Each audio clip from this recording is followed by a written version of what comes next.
Hello and welcome to That British Homestead. My name's Nick, and today I thought I'd bring you along whilst I was doing some sewing out of the things that we've been sewing together. Start off, we've got some broad beans. I'm actually sewing these broad beans about 2 inches apart, and the rows are going to be 9 to 6 inches apart. I've only got a few of them because most of them are still growing away in the greenhouse.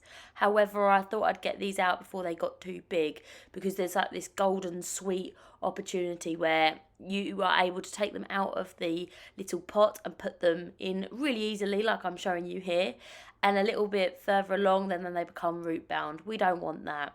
Normally you would actually go ahead and put the beans straight into the soil, but because I'm using black plastic, it does make it a little bit difficult for me. I learnt this the hard way. I sowed 2 beds of the broad beans, and I'm just going to let you know they all didn't come up. I was gutted, and it's either the mice, because we do have a really bad mouse problem down the allotment, or it's because the plastic covered them up. Either way, I'm just going to start everything off. I do normally start most things off, so it's not a problem. These are my peas, they're multi-sown. Once again, they're at that sweet spot where you can pull them out super easily, but they aren't root bound, which is very exciting. I'm going to be sowing them here where I put my garlic last year. I'm putting my garlic into another bed. I actually prefer growing my garlic without the plastic because of it not sprouting, basically. Now I'm putting these up here, and because I'm going to have a problem with birds, I've been speaking to my allotment friends and they have assured me that broad beans are okay, but peas do get attacked by birds. So I am going to go ahead and cover this with a hoop coop.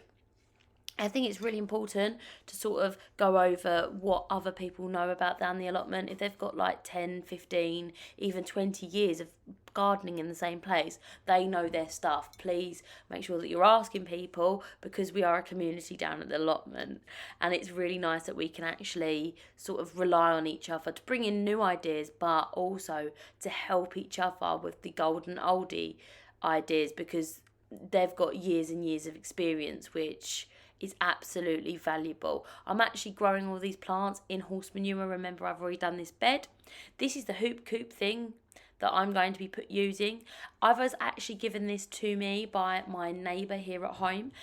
When I started this sort of way of life, lots of people were very welcoming to the idea, and if they had any old gardening equipment, they literally came over and donated it to me, which was awesome.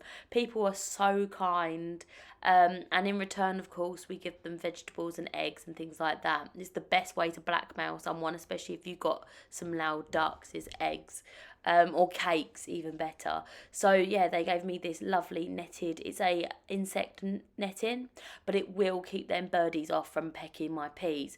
I thought this was a nice little compromise. I told you guys I'm so worried about them holding on to the netting, but I thought this was a really cool way of doing it. There is some more hoops that I found at the allotment. You inherit so much stuff when you get an allotment, and I thought I'd put some green plastic if I get to that stage. I do have quite a few peas still to be growing in the greenhouse before I plant them out, but I'm not in a massive rush because they're barely sprouted, so it's not something I'm particularly worried about. But I thought this was a really great use of this. I've never used this before and don't know how it's going to perform, but like I said, my main worry here is the birds. I don't really have a problem with rabbits in this particular allotment. I'm not too sure why, but I have been using Stay Off. It is a rabbit repellent. It is organic and it doesn't hurt the little rabbits, but it does go ahead and just smell like foxes or something. And I thought it smelled terrible. So when you buy it, you open it up, have a good sniff, and it smells like herbs and flowers. It's actually really nice. I don't know why they don't like it, but I know that they don't, because everybody down my allotment have complained about rabbits eating their carrots. And as you know, I've just put them out into the open. I've not even put anything over them, and I've had absolutely nothing come and eat my carrots. So I'm very lucky, I know, and I do think it boils down to that repellent. I've told one of my other friends about it, and I only use it on the beds that I need to use it on. I don't use it on everything, because at the end of the day, if something's not eating your plants, you're not part of the ecosystem. So I do know that there are rabbits about, but they don't really bother me. So I'm not going to do anything about them until they do. What upsets me is when they come through and eat absolutely everything, as you remember this year. But at the moment they are fine. I'm going to actually fix the fencing at the front of the allotment to stop them coming in a little bit better, because I try to reduce them really, but I don't actually feel that I want to poison them or anything like that, because they're just so cute. So that is something in the back of my mind. I don't want them to suffer. We did have a string of rabbits dying over the summer, and we weren't too sure why. I think it was a combination of them eating. They just came in and ate everything, rhubarb leaves, you know it. And I think that they ended up poisoning themselves. It was horrific and awful. And as I bring Jasmine down the allotment, I don't want to see it and stuff like that. This is the rabbit repellent. So as you can see, I'm just kind of throwing it around in some sort of ritual. But basically, I'm trying to make the sides of the hoop basically very unappealing for them. They will just smell like there's a fox nearby or whatever. I'm guessing that foxes smell particularly delicious, because I love the smell of this stuff. So there's that to it, I guess. So what I've done here is I've just pulled up all of the netting. I've done a little bit of weeding, and some of my brassicas had actually gone to seed and started to flower. So what I did was I went through and I just pulled out any of the flowering ones, replaced them with different cabbages, and basically made sure that everything was in tip-top condition. It has been growing well, but because we've got this unseasonably warm temperature, I mean, it's November 30th right now, we've not had a frost. We normally have our frost starting at the 4th of November, so this is like very unseasonable for us. So I thought I'd go through and just give it a bit of a weed, etc., because the garden's growing so much. However, I did think also that the netting, as you can see, is touching the plants, and I didn't like that. I know that when we get our frost, if it's frost tender and the netting's touching the plant, it will actually burn the plant. So I thought I'd go through and rectify that before we had that issue, because I was down here messing about with plants. Now that I've got all the horse manure done, I am going to be focusing on trying to get this one up to scratch. I've pretty much done it. I've planted a lot of plants this week, not more than what I need to, but like the only ones that I need to, I've already planted out. I'm now going to be waiting for the rest of them to sort of catch up. They are in the greenhouse, and the greenhouse is lovely and warm actually. Every time I go in there, I'm thinking, God, this is really nice. Like, this is warm. Once again, this is very unseasonable, because we have our shortest day on the 21st of December, which is not very far away. I mean, tomorrow is the 1st of December, so we are going into the winter period here in the UK. I know that January and February are particularly cold months, and they're like our deep winter sort of months, but I do want this to be really sort of well prepared and growing before I have to worry about putting things in place for spring. So I've now done so much on this allotment, and the other allotment I am concentration going bed by bed by bed, going through and making sure that's done right. I'm not too sure why it's taken me so long each bed, but what I do is basically I weed the bed completely, pull the plastic back, weed again, remove any of the deep roots or anything like that I can, and then I go ahead and put the horse manure and then put the black plastic back over and weed again.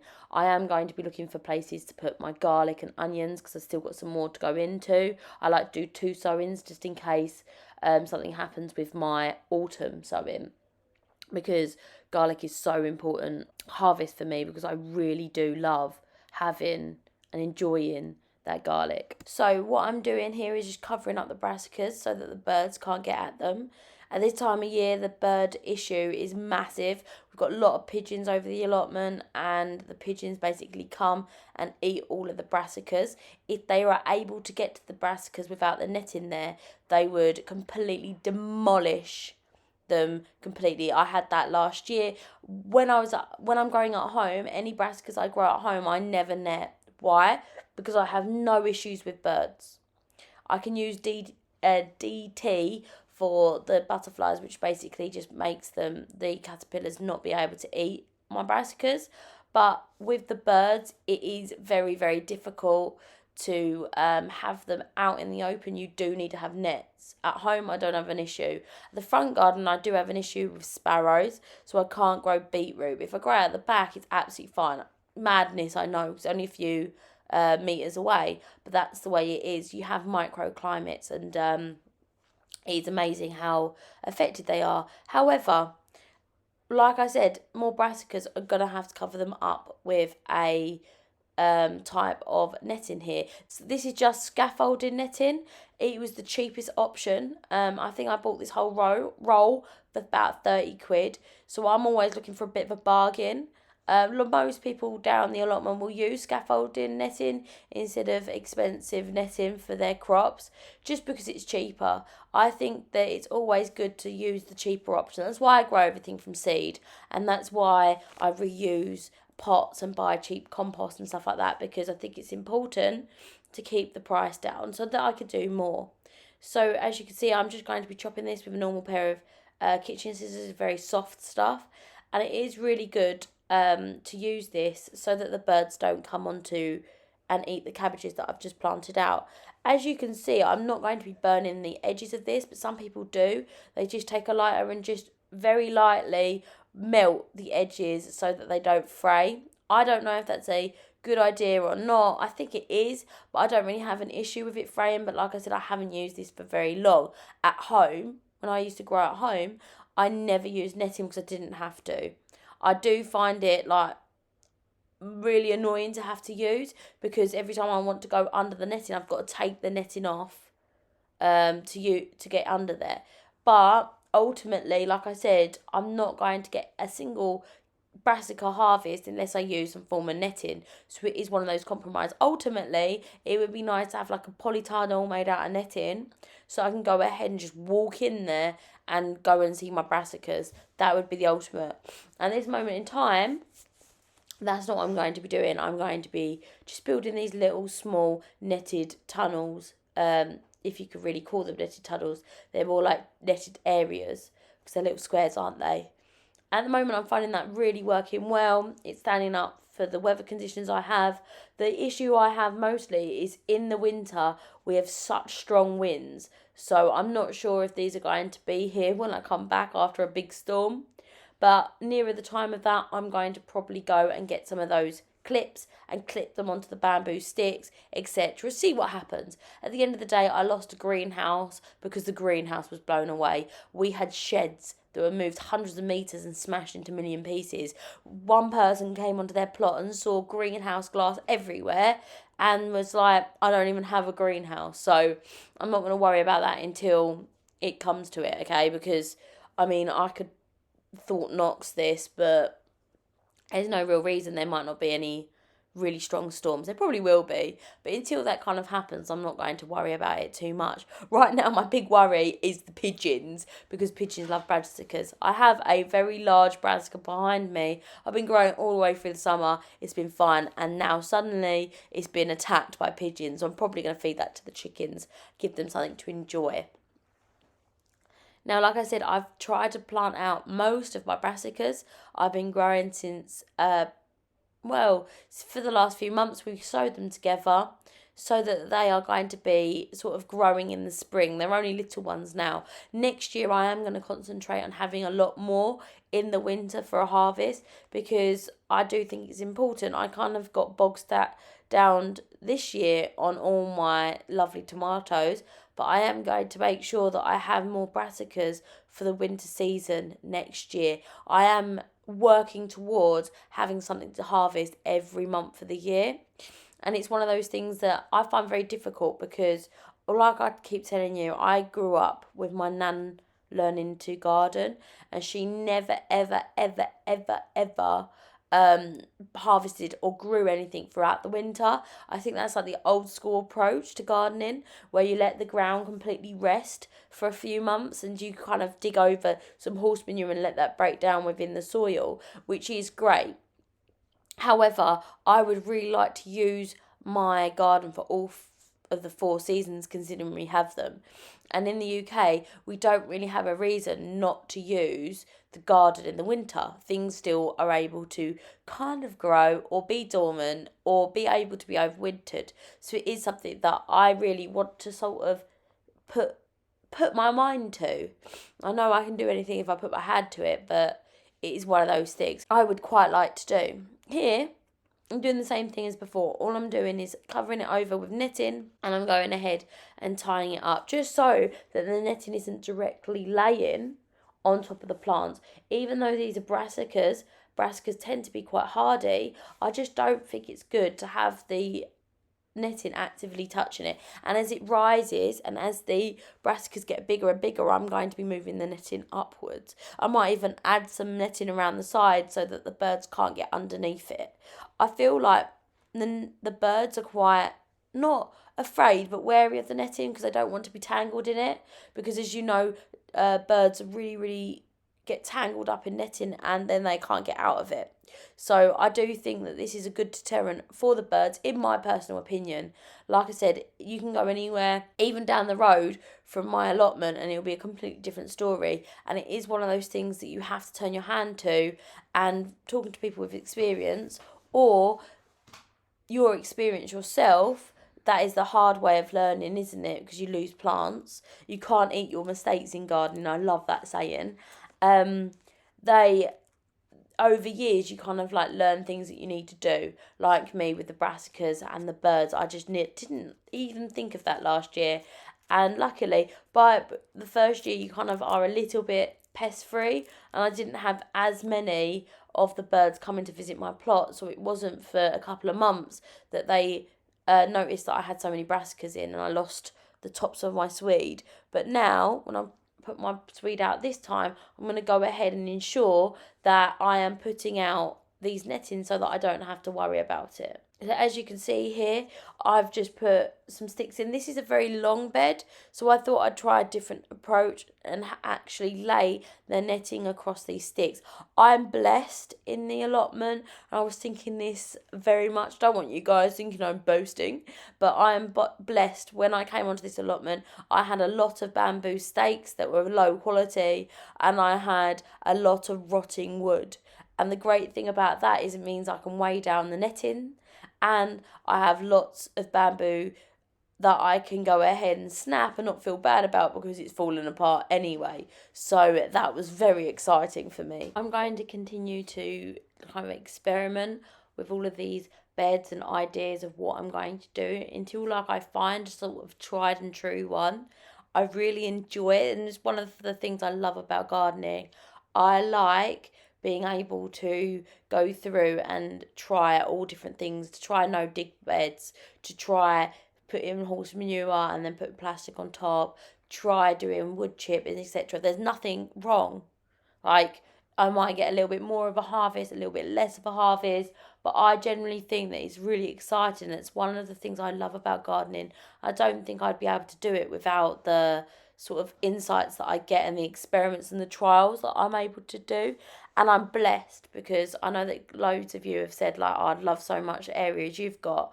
I waited absolute years to get this allotment and to have such a large space, so I feel I'm grateful for it every day. I love going down there. I know little Jasmine, she goes to me the other day, she's like, Mummy, you're always smiling when you're down your allotment. I'm like, yeah, because I absolutely love it here. I'm so happy and blessed. Honestly, I don't take it for granted at all, especially now with all of the sort of craziness in the world where you've got shortages and things like that. I do feel that this is a complete blessing. And if you are thinking about putting your name down on an allotment, please do. I had to wait 2 years for my allotment. 2 years. And them whole 2 years I was growing and learning and sort of canning and things like that at home, so that I was able to have the skills when I got that phone call. Do you want an allotment? Yes. And you know what the funny thing was, is as soon as I got the phone call saying, oh, do you want an allotment? Every few months, because I put my name down to every allotment in like a feasible area of myself, every so often I get an email or a phone call saying, oh, do you still want the allotment? It's yours if you want it. And I'm like, no, dude, I'm pretty good at my allotment now, thank you very much. But it is funny how I waited 2 years, and like buses, they all sort of come at once. But I feel very blessed that I have this, and that's why I spend so much time down there. It is a complete, utter passion. And I was speaking to some people who've just got allotment down the allotment. They were saying, oh, do you think that financially it's worth it? And I'm like, dude, it's not about finance. It's about the fact that I've spent a whole day doing something that I absolutely love for nothing. That's what it's about for me. I mean, my entire life evolves around growing food, preserving food, and having like organic, fresh produce for my family. It's for me. It's not about saving a couple of bucks on food. It's about that process and the love of growing food and being connected with nature and where your food comes from. It's not a pack of peas that have flown from Argentina. It's something that I know so intimately because I put that seed in the ground. I might have even saved the seed from last year, dried it, then I'm the one putting the seed in the ground. I'm the one who's planting that seed out into the world. I'm the one who waters it, protects it from predators, from pests. I'm the one that, research how to get rid of powdery mildew. And I'm the one that goes down there and picks it with my own hand, drives it home. I know it's a couple of miles. It's actually 2 miles, just FYI. And then I'm the one that picks it, pops it out with the shell or chops it up and cooks it. The royal eye, because it could be jasmine. I just think that's just such a worthwhile endeavour that I will happily spend hours sort of sorting out peas and growing them in little tubs and stuff. I just think that it's so rewarding. And these days I spend down the allotment doing this, I'm so exhausted afterwards. My goodness, I was fit for nothing after this, but I was so incredibly proud and happy. Thank you so much for watching, and please guys, if you're still here, hit subscribe, hit the like button, and even share it with your friend. We can do a load of stuff, but we can't grow without you. Thank you, and I'll see you next time. Bye bye.